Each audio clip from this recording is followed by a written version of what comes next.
Seja bem-vindo a mais um vídeo do canal Arduino Brasil. Nesse vídeo aqui eu vou te apresentar o projeto que a gente está começando, o PEMC, que é um projeto de estação de monitoramento climático. A gente quer fazer uma interface web para mostrar esses dados, a gente vai divulgar aí quando estiver pronto, mas aqui no canal a gente vai mostrar a playlist inteira de como a gente desenvolveu esse projeto e ela começa agora com a apresentação da documentação desse projeto. Então, se você está pensando em fazer algo do tipo, parecido, aqui você pode encontrar uma inspiração e ver como isso vai funcionar, as dificuldades que a gente teve, que a gente vai compartilhar tudo, dando certo ou errado. Então, curte aí e vamos pro vídeo. Então, galera, essa é a documentação aqui do nosso projeto, o PEMC, que é o protótipo de estação de monitoramento climático. Então, essa é a sigla que a gente está usando aí para descrever o projeto. Não é um projeto que a gente está inventando, tá? Outras pessoas já fizeram isso, mas a gente está tentando usar várias coisas que a gente viu em alguns lugares diferentes e criar uma coisa bem construída e usando algumas tecnologias que a gente usa para desenvolver projetos para clientes aqui. Mas a nossa ideia é fazer algo também que a gente possa disponibilizar para o público. Então a gente quer trazer uma interfacezinha aí com o Connection para a gente ver esses dados no nosso escritório, né? É claro, porque o projeto vai ser instalado lá para monitorar ali o clima. Aqui Cuiabá é um lugar bem interessante para isso, nossa cidade aqui, porque tem um clima muito peculiar, assim, né? Famoso no Brasil inteiro por ser muito quente e seco. Então a gente vai usar esses dados, a variação de temperatura ao longo do ano, chuva e tal. A gente quer monitorar isso por um ano e estender esse projeto. Talvez a gente estenda, aprimore, né? Nossa ideia é melhorar ele ao longo do tempo. Mas, inicialmente, a ideia é fazer uma coisa simples, assim, usando sensores, a gente talvez implemente lá na frente um atuador, né? A gente vai fazer uma ligação ali para ter um acionamento de acordo com os dados que vão entrar. Então, a gente tem algumas ideias do que esse projeto pode se tornar ainda, mas a gente está construindo e mostrando aqui para vocês ao mesmo tempo que a gente está fazendo. Porque eu acho que isso é muito interessante e vai ajudar pessoas aí que talvez nunca tiraram o projeto da cabeça e colocaram em prática a ver um pouquinho do processo. Então, a gente quer mostrar isso aqui também. Então, sem muito papo aí, vamos lá, que eu vou mostrar um pouco dos requisitos que a gente levantou para o projeto, do que a gente vai usar inicialmente, dar essa ideia, né? Talvez lá no final dessa playlist, que a gente vai fazer uma playlist inteira sobre o projeto, talvez lá no final a gente veja que esse começo aqui não faça muito sentido porque mudou muitas coisas, né? Mas vamos ver o que vai sair. Então, é um protótipo de estação climática, né? Como eu disse. A intenção não é substituir os dados climáticos ou de previsão, não é nada disso. A gente quer simplesmente mostrar o que está acontecendo em tempo real, sem fazer predições. A gente quer só ver o que está acontecendo agora. Então, a gente quer usar aí um banco de dados, talvez fazer uma dashboard web, né? Ou um APK, a gente está vendo ainda o que vai ser mais viável. E a gente quer provar diversos conceitos, né? De sensoriamento, integração de componentes, uso do ESP ali com o BLE, talvez. Mas principalmente a parte do Wi-Fi, né? Do ESP32. Para fazer as integrações web, tabela de visualização e tudo mais. Então, esse é o contexto do projeto. Levantando os requisitos com os clientes ou usuários, que são a gente mesmo e talvez o público, né? A gente vai adaptando esses requisitos ao longo do tempo. A gente levantou alguns tópicos aqui. A gente vai ler parâmetros como temperatura, umidade, qualidade do ar, pressão, chuva, luminosidade e raios UV. E a gente vai ver ali os sensores que a gente vai utilizar para isso. É claro que a gente não pegou sensores super elaborados ou até industriais, porque o objetivo também é ter um custo baixo. Projeto de baixo custo. Então, essas coletas vão ser feitas, aqui está hora em hora, mas a gente vai adaptar também esse tempo conforme a gente for testando e tal. A gente não vai fazer uma interface de interação diretamente com o usuário, porque a gente vai fazer ali funções, né, para fazer a leitura, para fazer a regulagem e tal. Então, a gente não vai ter uma interface de interação direta, apenas uma interface onde ele vai mostrar os dados. Tá? Não vai ter uma entrada e saída no dispositivo, no sentido do usuário dar input, né? Pelo menos por enquanto. Então, a gente vai usar banco de dados, vai usar interface para visualização. A gente está pensando em fazer talvez um comparativo, né, dos dados desse projeto do PMC com outros dados de institutos de meteorologia mesmo, né, oficiais e que têm dados públicos, quem sabe gerar gráficos e tal, a gente está com uma ideia de fazer algo assim. Então, a modelagem aqui, a interface de hardware e software, é bem simples, né? Então, a parte de hardware e software do ESP32 é bem simples, a gente vai ter ali o ESP, programar ele com a linguagem do Arduino, com a ideia do Arduino, tranquilo. E o software vai ser a integração do ESP, né, do hardware ali com os sensores, com a interface web e os dados no banco de dados, né? Quais são os componentes aí desse nosso projeto, né? Qual que é a arquitetura desse projeto?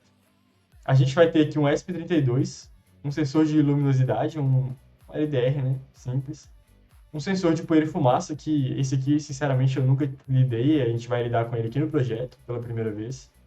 O sensor de pressão, que tem um funcionamento interessante, o sensor UV, temperatura e umidade, e um sensor de chuva, tá? O relé aqui é futuramente o que a gente vai fazer como atuador ou não, vamos ver sobre isso ainda, mas ele está aqui também na documentação do projeto.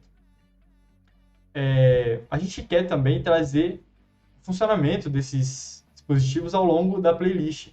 Então a gente vai fazer o teste de cada um deles, que provavelmente vai ser o próximo vídeo. A gente vai mostrar aqui o funcionamento básico, trazer para vocês a ideia, os conceitos e tal.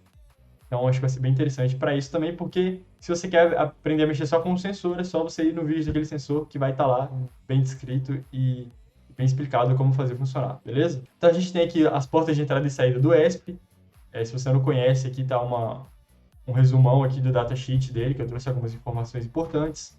Aqui os GPIOs também do microcontrolador, né? As portas aí do microcontrolador. E aqui tem um circuitinho básico aí, é claro, um protótipo simulado, tá bom? De como isso vai funcionar, essas ligações vão funcionar. A gente vai fazer a primeira montagem, é claro, em protoboard, né? Com um jumperzinho e tal, mas no final a gente quer fazer uma placa universal ali, soldar os componentes certinho para ficar mais compacto. Outro problema que a gente vai enfrentar, e se você quiser ajudar nos comentários, de como acoplar esse projeto dentro de proteger ele dentro de uma caixinha, né? Que tem ali o respiro para não condensar água, para ficar exposto ao sol e tal. O sensor de temperatura e umidade a gente está vendo já como fazer uma impressão 3D, de um casezinho para ele ficar protegido ali da umidade, né? E tal. Então, isso aqui a gente está vendo já, mas a questão da caixa, onde vão ficar o restante dos componentes, é um problema que a gente ainda não achou uma forma perfeita de resolver. A gente tem aqui a descrição dos componentes, né? A gente vai ter um microcontrolador aqui, o componente do ESP32, a placa do ESP32, que tem ali um microcontrolador da Tensilica, né? Se você não conhece aí, é esse aqui, ó. O Extensa, ele pode ser single ou dual core, né? De 32 bits. E é o LX6. Então é um microcontrolador bem interessante da Tensilica e que é usado no ESP32. Tem algumas informações sobre ele aqui, né? O fornecimento de energia dele é de 2.3 até 3.6 volts. Então ele funciona nessa margem. Por causa disso, talvez a gente tenha que fazer alguma adequação de tensão ali, né? Porque alguns componentes mandam sinal até em 5 volts. Então a gente tem que fazer essa adequação ali, montar o circuitinho para reduzir essa tensão, né, para não queimar o nosso ESP. Então tem um comparativo aqui dele com o ATmega 328P, né, que é o do Arduino Uno. Tem aqui um esqueminha básico, um diagrama de blocos aí do microcontrolador do ESP32. As características da placa, tem essa entrada aqui, né, de tensão na placa, tá? E a placa vai reduzir para o microcontrolador, porque a tensão aqui é diferente, né? O nível lógico aqui do ESP32 e algumas informações aqui que eu não vou ficar falando porque são extensas, né? E também está lá disponível no datasheet, aqui tem um resuminho. Aí a gente vai usar sensor de luminosidade, o LDR, né? Tem as características dele aqui. Ele tem o CI ali, o LM393. A gente tem aqui a tensão de funcionamento, as dimensões. A gente tem o sensor UV, que é o GUVA S12SD, beleza? Então tem aqui a tensão de operação também. Como você pode ver, a maioria aqui, né, até agora, é 5 volts. Então a gente vai ter que trabalhar essa tensão aí. A gente tem o sensor de pressão, que esse aqui já é 3 volts, então não vai ter todo aquele trabalho, né, de reduzir a tensão. É um BMP180, um sensor bem comum aí também. Tem um outro irmão dele mais novo aí, que tem disponível também, mas não é tão fácil de achar. A gente colocou aí a versão mais antiga. As características dele, a precisão ali, sensor de poeira e fumaça, o DSM-501. Então, não vou falar especificamente das características aqui, porque a gente vai ter um vídeo depois para cada um desses sensores, beleza? o sensor de chuva, que é o que tem dois módulos, né? Tem o sensor e o módulo controlador ali, o LM393. E aí tem o nosso relé aqui, com as características dele, acionamento de 3 volts para facilitar um pouco o circuito. E aí, por fim, aqui outra imagem das conexões, a montagem simulada dos projetos. Beleza? Então, gente, esse é o primeiro vídeo aí sobre esse projeto, como a gente está começando. Eu espero que você esteja tão empolgado quanto eu para ver essa playlist toda, entender esses módulos, para ver como isso vai estar lá no final. A gente tem pouco tempo para fazer esse projeto, então estou empolgado para fazer ele rápido. E acompanhe os próximos vídeos, se inscreva aí no canal, ative o sininho para receber os próximos episódios dessa playlist e até a próxima.